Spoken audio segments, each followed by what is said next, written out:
Hi teachers அனைவருக்கும் வணக்கம்.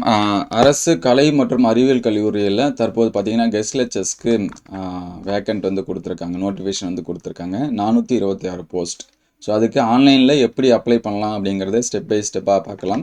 So டீட்டெயில்டாக பார்த்துருவோம். ஸோ ஃபஸ்ட்டு பார்த்தீங்கன்னா நமக்கு வந்து கிட்டத்தட்ட ஒரு 6 ஸ்டெப் வந்து கம்ப்ளீட் பண்ணுற மாதிரி இருக்கும். Candidate registration, application form filling, அதுக்கடுத்து region and district selection, certificate upload, payment of application fee, application download and print. So இதுதான். ஸோ ஃபஸ்ட்டு நம்ம பண்ண வேண்டியது என்ன அப்படின்னு சொல்லி பார்த்தீங்கன்னா, நம்ம வந்து நியூ ரிஜிஸ்ட்ரேஷன். நீங்கள் வந்து ஏற்கனவே அப்ளை பண்ணவங்க பார்த்தீங்கன்னா யூசர் லாகின் அதில் வந்து போகிற மாதிரி இருக்கும். சரிங்களா? அதனால் நம்ம ஃபஸ்ட்டு கிளிக் பண்ண வேண்டியது நியூ ரிஜிஸ்ட்ரேஷன் பண்ணுற மாதிரி இருக்கும். ஸோ அதுக்கு முன்னாடி நீங்கள் உங்களுடைய வேக்கன்சி எல்லாமே பார்த்து வச்சுங்க. ஏன்னா நம்ம டிஸ்ட்ரிக்ட் அந்த செலக்ட் பண்ணும்போது ஒவ்வொரு டிஸ்ட்ரிக்ட்லும் வேக்கன்சி அப்படிங்கிறது சேஞ்சஸ் ஆகுது. ஸோ இந்த நீங்கள் வந்து பார்த்து வச்சுங்க. இது எல்லாமே டீட்டெயில்ஸ் வெப்சைட்டில் வந்து கொடுத்துருக்காங்க. அதே தான் இங்கேயும் கொடுத்துருக்காங்க. ஸோ நம்ம வந்து ஃபஸ்ட்டு 6 ஸ்டெப்பு பண்ணணும். விண்ணப்பதாரர் பதிவு, விண்ணப்ப படிவு நிரப்புதல், மண்டலம் மற்றும் மாவட்டம் தேர்வு, சான்றிதழ்கள் பதிவேற்றம், விண்ணப்ப கட்டணம் செலுத்தும் புதிய விண்ணப்பதாரர்களுக்கு, அதுக்கடுத்து விண்ணப்பத்தை பதிவிற்கு அச்சிடுதல். ஸோ இது வந்து கொடுத்துருக்காங்க. ஸோ ஃபஸ்ட்டு பார்த்தீங்க அப்படின்னா இங்கே நமக்கு கொடுத்துருக்காங்க பாருங்கள். ஸோ இதில் வந்து நியூ ரிஜிஸ்ட்ரேஷன், ஏற்கனவே சொன்ன மாதிரி நியூ ரிஜிஸ்ட்ரேஷன் அப்படிங்கிறத நீங்கள் என்ன பண்ணணும், கிளிக் பண்ணணும். ஸோ இது கிளிக் பண்ணிங்கன்னா நமக்கு இந்த பேஜ் வரும். ஸோ இந்த பேஜில் நம்மளுடைய நேம் ஆஃப் தி கேண்டிடேட் அப்படிங்கிறது உங்களுடைய மார்க் ஷீட்டில் எந்த மாதிரியான நேம் இருக்கோ அதை வந்து போடுங்க. உதாரணத்துக்கு மோஸ்ட்லி பார்த்தீங்கன்னா எப்பயுமே 10th மார்க் ஷீட்டை தான் கேட்பாங்க. அதனால் 10th மார்க் ஷீட் இருக்கிறத வச்சு தான் நமக்கு எல்லாமே வரும். அதனால் அந்த நேம் வந்து கரெக்டாக போட்டுருங்க. அதுக்கடுத்து மெயில் ஐடி. ஸோ நீங்கள் யூஸ் பண்ணக்கூடிய மெயில் ஐடி என்னவோ அதை வந்து போடுங்க. ஏன்னா அதுக்கு தான் நம்மளுடைய அப்டேட் எல்லாமே வரும். சப்போஸ் உங்களை வந்து செலக்ட் பண்ணாங்கன்னா அதுக்கான லெட்டர்ஸ் எல்லாமே உங்களுடைய மெயில் ஐடிக்கு தான் வரும். அதுக்கடுத்து பாஸ்வேர்டு. ஸோ பாஸ்வேர்டு உங்களுக்கு புரிகிற மாதிரி செட் பண்ணி வச்சிங்க. அதை வந்து பக்கத்துலேயே ஒரு நோட்டில் வந்து எழுதி வச்சுங்க. ஏன்னா ஒரு சில பேர் மறந்துடுவாங்க. நான் ஈஸியான பாஸ்வேர்டு தான் அப்படின்னு சொல்லிட்டு ஞாபகம் வச்சுருப்பாங்க, அப்புறம் மறந்துடுவாங்க. அடுத்த டைம் லாகின் பண்ணும்போது உங்களுக்கு கஷ்டமாக இருக்கும். அதனால் அதை வந்து நோட் பண்ணி வச்சுங்க. ப்ளஸ்ஸு மொபைல் நம்பர், நீங்கள் வந்து யூஸ் பண்ணக்கூடிய மொபைல் நம்பர், உங்களுக்கு மெசேஜ் வரக்கூடிய மொபைல் நம்பர் வந்து இந்த இடத்துல போடுங்க. ஏன்னா நமக்கு வந்து ஓடிபி வரும். ஸோ நீங்கள் ஜென்ரேட் ஓடிபி கொடுத்துறீங்க அப்படின்னா உங்களுக்கு வந்து ஓடிபி வரும். ஸோ ஓடிபி என்ட்ரி பண்ணிவிட்டு அதுக்கடுத்து நீங்கள் வந்து என்ன கொடுக்குற மாதிரி இருக்கும் அப்படின்னா சப்மிட் அப்படின்னு சொல்லிட்டு கொடுக்கணும். சரிங்களா? ஸோ நெக்ஸ்ட்டு ஸோ நீங்கள் வந்து கொடுத்துட்டீங்க அப்படின்னா ஃபஸ்ட் லெவல் ரிஜிஸ்ட்ரேஷன் கம்ப்ளீட்டட் அப்படின்னு சொல்லிட்டு வரும். இது வந்து ஃபஸ்ட் லெவல். ஸோ ரெண்டாவது அதுக்கடுத்து பார்த்தீங்கன்னா இதிலே உங்களுடைய அப்ளிகேஷன் நம்பர், என்ன அப்ளிகேஷன் நம்பர் அப்படிங்கிறத மென்ஷன் பண்ணிவிடுவாங்க. அது இண்டிவிஜுவலாக எல்லாத்துக்கும் என்ன வரும் அப்படின்னா சேஞ்சஸ் ஆகும். ஸோ நெக்ஸ்ட்டு நீங்கள் கொடுத்த மெயில் ஐடி ப்ளஸ்ஸு நீங்கள் போட்ட பாஸ்வேர்டு. ஸோ அதை போட்டு நீங்கள் என்ன பண்ணணும் அப்படின்னா சைன்இன் பண்ணணும். ஸோ இந்த சைன்இன் பண்ணுறதுக்கு அந்த புதிய பதிவு இருக்குது பார்த்தீங்களா, அது கீழே இருக்கும் ஏற்கனவே பதிவு செய்தவர்கள். ஸோ அந்த இதில் போய்ட்டு நம்ம என்ன பண்ணணும், லாகின் பண்ணணும். ஸோ இப்போ உள்ளார போயிட்டோம் அப்படின்னா நமக்கான டேஷ்போர்டு வந்துடும். ஸோ இந்த கார்னரில் பார்த்தீங்கன்னா உங்களுடைய மெயில் ஐடி, நீங்கள் என்ன கொடுத்தீங்களோ அந்த மெயில் இருக்கும். ஸோ இதில் டேஷ்போர்டில் பார்த்தீங்கன்னா அப்ளிகேஷன் பதிவு, அதுக்கடுத்து ரீஜன் இன் டிஸ்ட்ரிக்ட் செலெக்ஷன், அதுக்கடுத்து சர்டிஃபிகேட் அப்லோடு, அதுக்கடுத்து பேமெண்ட்டு, அப்ளிகேஷன் பிரிண்ட்டு. ஸோ எல்லாமே பார்த்தீங்கன்னா பெண்டிங்னு இருக்கும். அடுத்து இது எல்லாமே 1 by 1 ஸ்டெப் பை ஸ்டெப்பாக செய்கிற மாதிரி இருக்கும். ஸோ ஃபஸ்ட்டு பார்த்தீங்கன்னா விண்ணப்ப பதிவு. ஸோ இதில் நம்மளுடைய எஜுகேஷன் குவாலிஃபிகேஷனு, நம்மளோட டீட்டெயில்ஸ் வந்து என்ன பண்ணுற மாதிரி இருக்குன்னா இன்சர்ட் பண்ணுற மாதிரி இருக்கும். இதோட நேம். ஸோ நேம் எப்பயுமே பார்த்தீங்கன்னா நீங்கள் 10th மார்க் ஷீட்டில் 12th மார்க் ஷீட்டில் என்ன இருக்கோ அதை வந்து போடுங்க. அதுக்கடுத்து பேரண்ட்டோட நேமு, அதுக்கடுத்து நம்மளுடைய ஐடி, ஆதார், அதுக்கடுத்து பர்த் டேட்டு, கம்யூனிட்டி. ஸோ இது எல்லாமே கரெக்டாக போடுங்க. அதோட உட்பிரிவு இது எல்லாமே போடுங்க. அதே போல் பார்த்தீங்கன்னா முகவரியில் பார்த்தீங்கன்னா பர்மனெண்ட் அட்ரஸ்ஸு. ஸோ உங்களுக்கு இப்போ இது நீங்கள் வேறு இடத்துல இருந்தீங்க அப்படின்னா இப்போதைக்கு உங்களுக்கான அட்ரஸ். ஸோ இதெல்லாமே நீங்கள் வந்து என்ன பண்ணுற மாதிரி இருக்கும், அப்டேட் பண்ணுற மாதிரி இருக்கும். ஸோ இதில் ஃபஸ்ட்டு பார்த்தீங்கன்னா உங்களுடைய நேம். சரிங்களா? எஸ்எஸ்எல்சி ஹெச்எஸ்சி சர்டிஃபிகேட்டில் இருக்கிற மாதிரி இந்த இடத்துல உங்களுடைய நேம் வந்து என்ட்ரி பண்ணணும். அதுக்கடுத்து இங்கே வந்து ஃபாதர் நேமு, அதுக்கடுத்து நீங்கள் எந்த ஜெண்டர் அப்படிங்கிறத கிளிக் பண்ணுங்கள். அதுக்கடுத்து உங்களுடைய மெயில் ஐடி, ஒன்ஸ் அகைன் நீங்கள் ஏற்கனவே கொடுத்த மெயில் ஐடி ஆல்ரெடி வந்துடும். நீங்கள் வந்து இது பண்ணணும். அதே போல் மொபைல் நம்பர் ஏற்கனவே கொடுத்தது வந்துடும். ஆல்டர்னேட் மொபைல் நம்பரை இங்கே வந்து என்ட்ரி பண்ணுங்கள். உங்களுடைய ஆதார் நம்பர், ஸோ அதை வந்து கரெக்டாக என்ட்ரி பண்ணிடுங்க. ஸோ இங்கே வந்து டேட் ஆஃப் பர்த்து, அதுக்கடுத்து எந்த ஸ்டேட் அப்படிங்கிறத செலக்ட் பண்ணுங்கள். அதுக்கடுத்து ரீஜியன், அதுக்கடுத்து கம்யூனிட்டி.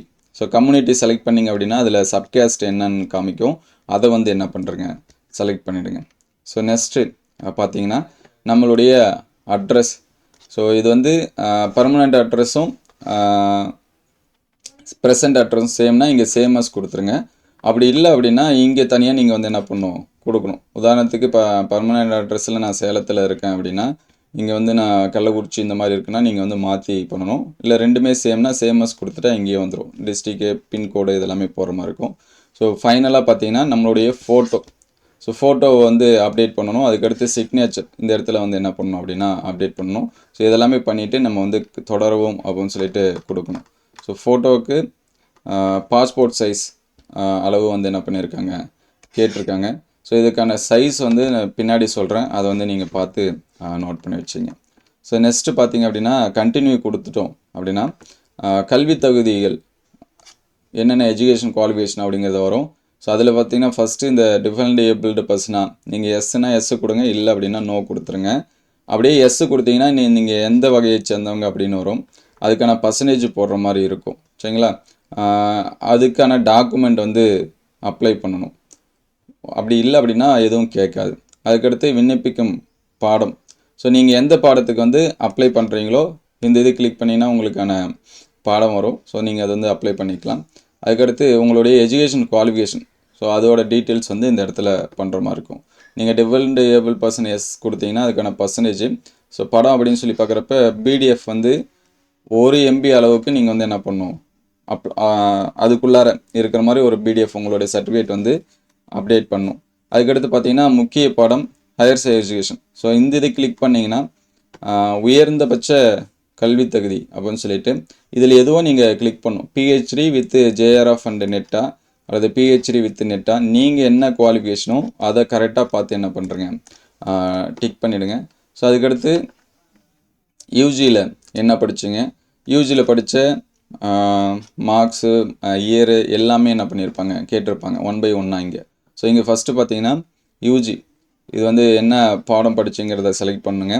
அதுக்கடுத்து அதில் என்ன ப்ரைமரி அப்படிங்கிறத செலக்ட் பண்ணுங்கள். அதுக்கடுத்து நீங்கள் எந்த வருஷம் இயர் ஆஃப் பாசிங் அது வந்து இங்கே போடுற மாதிரி இருக்கும். அதுக்கடுத்து யூனிவர்சிட்டி யூஜி எந்த யூனிவர்சிட்டி அப்படிங்கிறத போடுங்க. உங்களுடைய பர்சன்டேஜ் ஆஃப் மார்க்ஸ் அது இந்த இடத்துல என்ன பண்ணணும் போடணும். சரிங்களா? இது ஃபஸ்ட் ஸ்டெப்பு. ஸோ நெக்ஸ்ட்டு பார்த்தீங்க அப்படின்னா நமக்கு பிஜி. ஸோ பிஜியில் நீங்கள் வந்து எந்த டிகிரி, அதுக்கடுத்து மெயின் சப்ஜெக்ட் என்ன, அதுக்கடுத்து இயர் ஆஃப் பாசிங்கு, அதுக்கடுத்து யூனிவர்சிட்டி, அதுக்கடுத்து பர்சன்டேஜ் ஆஃப் மார்க்ஸ் இந்த இடத்துல அப்டேட் பண்ணுற மாதிரி இருக்கும். நீங்கள் வந்து பிஹெச்டி இருக்குது, அதாவது நீங்கள் மேலே இது எது செலெக்ஷன் ஆப்ஷன் கொடுக்குறீங்களோ அது எல்லாமே காமிக்கும். சரிங்களா? அதனால் இங்கே செலக்ட் பண்ணும்போது கரெக்டாக பார்த்து செலக்ட் பண்ணிவிடுங்க. அப்படின்னா தான் இங்கே அடுத்தடுத்து இதில் காமிக்கும் உங்களுக்கு. அதனால் பிஹெச்டி அப்படின்னா பிஹெச்டி வரும். ஸோ இதில் வந்து மேஜர் என்ன அப்படிங்கிறத அப்டேட் பண்ணணும். ஸோ பாஸ் அவுட் எப்போ வந்து பாஸ் பண்ணீங்க அப்படிங்கிறது, அதுக்கடுத்து யூனிவர்சிட்டி என்ன, அதுக்கடுத்து கிரேடு. சரிங்களா? சீரியல் நம்பர் இது இங்கே வந்து என்ன பண்ணுற மாதிரி இருக்கும் என்ட்ரி பண்ணுற மாதிரி இருக்கும். அதுக்கடுத்து நீங்கள் வந்து நெட் எக்ஸாம்ஸ் வந்து பாஸ் பண்ணிங்கன்னா அதுலேயும் அதே போல் தான் உங்களுடைய மெயின் சப்ஜெக்ட்டு எந்த இயரை வந்து பாஸ் பண்ணீங்க அப்படிங்கிறத என்ட்ரி பண்ணணும். அதுக்கடுத்து ஜேஆர்எஃப் பண்ணியிருந்தீங்கன்னா ஜேஆர்எஃப்பில் முதன்மை பாடம், அதுக்கடுத்து பாஸ் அவுட். ஸோ இது எல்லாமே நீங்கள் வந்து இது பண்ணுற மாதிரி இருக்கும். ஸோ நீங்கள் வந்து பண்ணிட்டீங்க அப்படின்னா நம்மளுடைய பேஜ் வந்து இந்த மாதிரி இருக்கும். சரிங்களா? என்னென்ன பண்ணியிருக்கீங்க அதோட குவாலிஃபிகேஷன்ஸ் எல்லாமே ஒன்ஸ் அகைன் வந்து பார்த்துட்டு கண்டினியூ அப்படிங்கிறத கிளிக் பண்ணணும். சரிங்களா? கிளிக் பண்ணிங்கன்னா நமக்கு வந்து அடுத்த பேஜ் வரும். ஸோ இதில் ரொம்ப முக்கியம் என்னென்னா ஃபஸ்ட்டு சமர்ப்பித்த பிறகு எந்த ஒரு மாற்றங்களையும் செய்ய முடியாது அப்படின்னு சொல்லி கொடுத்துருக்காங்க. எனவே விண்ணப்பத்தை சமர்ப்பிப்பதற்கு முன்பு அனைத்து தகவல்களையும் சரியானதா அப்படின்னு சொல்லி பார்த்துக்கன்னு சொல்லியிருக்காங்க. ஸோ ஃபஸ்ட்டு நமக்கு ரெஜிஸ்ட்ரேஷன் முடிஞ்சிருச்சு, அப்ளிகேஷன் வந்து முடிஞ்சிருச்சு. அதுக்கடுத்து செலக்ட் பண்ண வேண்டியது ரீஜியன் டிஸ்ட்ரிக் இது தான் பண்ணணும். சரிங்களா? அதுக்கடுத்து இங்கே வந்தீங்க அப்படின்னா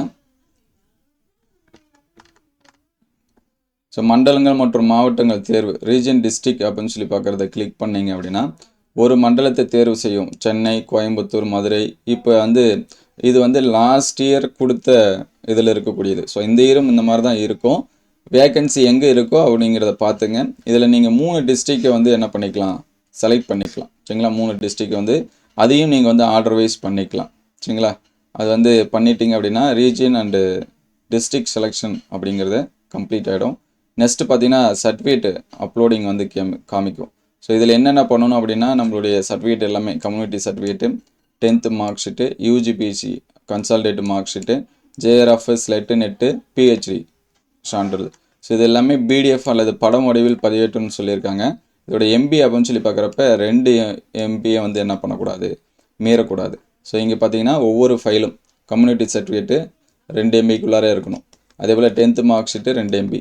அது மாதிரி யூஜி பிஜி ஒன்லி பிடிஎஃப், சரிங்களா, இது வந்து என்ட்ரி பண்ணுற மாதிரி இருக்கும். அதுக்கடுத்து பிஹெச்டி சர்டிஃபிகேட், ஸோ பிடிஎஃப் இல்லைனா இமேஜ் இந்த ஃபைலில் தான் நீங்கள் வந்து என்ன பண்ணணும், சரிங்களா. 2 எம்பிக்குள்ளார பண்ணிவிட்டு இதை அப்லோடு கொடுத்துடணும்.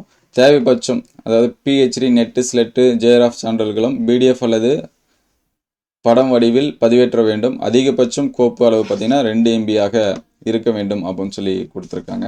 அதை ஒன்ஸ் அகைன் செக் பண்ணி வச்சுங்க.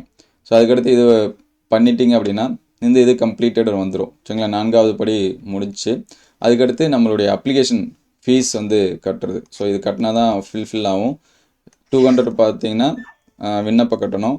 அதே எஸ்சி எஸ்டி இவங்களாமே பார்த்தீங்க அப்படின்னா 100 வந்து கட்டினா போதும் அப்படின்னு சொல்லி கொடுத்துருக்காங்க. ஸோ அதுக்கடுத்து பேமெண்ட் ஆப்ஷன் வந்தீங்கன்னா இந்த பேஜ் வந்துடும். நம்மளுடைய application number, name, email ID, application fees. So நீங்கள் எந்த கம்யூனிட்டி செலக்ட் பண்ணியிருக்கீங்களோ அதுக்கேற்ற மாதிரி சேஞ்சஸ் ஆகும். பேமெண்ட்டு, ஸோ நீங்கள் வந்து ஆன்லைனில் பண்ணுறீங்களா அல்லது வந்து எந்த இதுன்னு கேட்கும். ஸோ உங்களுக்கான பேமெண்ட்டை கிளிக் பண்ணிவிட்டு நீங்கள் வந்து என்ன பண்ணுறீங்க, பே அப்படின்னு சொல்லி கொடுத்துட்டீங்க அப்படின்னா உங்களுக்கான அந்த எதெல்லாம் வச்சு பண்ணிக்கலாம்னு கொடுத்துருக்காங்க. Debit card, credit card, internet banking, UPI வச்சு கூட பண்ணிக்கலாம். கூகுள் பே, பேடிஎம் இதெல்லாமே வச்சு நீங்கள் என்ன பண்ணிக்கலாம். ஸோ பண்ணோடனே இந்த மாதிரியான ஒரு பேஜ் வரும். முடிஞ்சால் இது வந்து பிரிண்ட் கூட போட்டு வச்சுங்க, சரிங்களா. ஸோ நெக்ஸ்ட்டு பார்த்திங்க அப்படின்னா நமக்கு எல்லாமே ஓரளவுக்கு முடிஞ்சிருச்சு. ஸோ விண்ணப்ப படிவத்தின் 5வது படி அப்ளிகேஷன் ஃபார்ம் வந்து சப்மிஷன் முடிஞ்சு விட்டது. அதுக்கடுத்து டவுன்லோட் தான் அப்ளிகேஷன் ஃபார்ம். லாஸ்ட்டாக பார்த்தீங்கன்னா நம்ம வந்து ஃபார்மை டவுன்லோட் பண்ணுற மாதிரி இருக்கும். ஸோ டவுன்லோட் பண்ணிங்கன்னா இதில் நம்மளுடைய டீட்டெயில்ஸ் எல்லாமே போட்டு கொடுத்துருப்பாங்க. நேமு, நம்ம என்னென்ன கொடுத்தோமோ அந்த டீட்டெயில்ஸ் வந்து எல்லாமே இருக்கும். இது அகாடமிக் டீட்டெயில்ஸு நீங்கள் வந்து என்ன பண்ணிக்கலாம், டவுன்லோட் பண்ணி பார்த்துக்கலாம். ஸோ இது வந்து ஃபோட்டோ, இது வந்து சிக்னேச்சர். ஸோ இந்த பேஜஸ் வந்து வந்துடும்.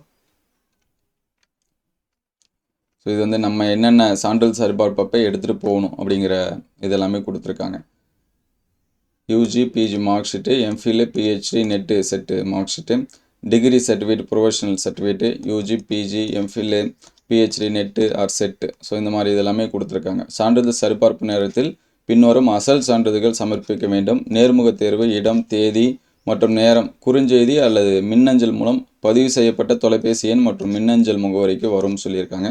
ஸோ இந்த டாக்குமெண்ட் நீங்கள் என்னென்ன டாக்குமெண்ட் கொடுத்தீங்களோ அது எல்லாமே ரெடி பண்ணி வச்சுங்க. ஸோ இப்படி தான் நம்ம வந்து என்ன பண்ணோம், அப்ளை பண்ணணும். இதோட பிடிஎஃப் லிங்க் வேணால் நான் டிஸ்கிரிப்ஷனில் தரேன் அல்லது வெப்சைட்லேயே இருக்குது. நீங்கள் வந்து என்ன பண்ணிக்கலாம், செக் பண்ணி பார்த்துக்கலாம். உங்களுக்கு ஏதாவது டவுட் இருந்துச்சுன்னா கமெண்ட் பண்ணுங்கள். ஸோ இங்கேயே மாடல் மார்க்ஸ் எல்லாமே கொடுத்துருக்காங்க, சரிங்களா. ஏதாச்சும் டவுட்னா நீங்கள் ஒன்ஸ் அகைன் இதையுமே என்ன பண்ணிக்கலாம், ரெஃபர் பண்ணிக்கலாம். ஸோ அடுத்தடுத்த வீடியோவில் நியூஸ் அப்டேட்டட் நியூஸ் இருந்துச்சுன்னா உடனே அப்டேட் பண்ணுவோம். Thank you all.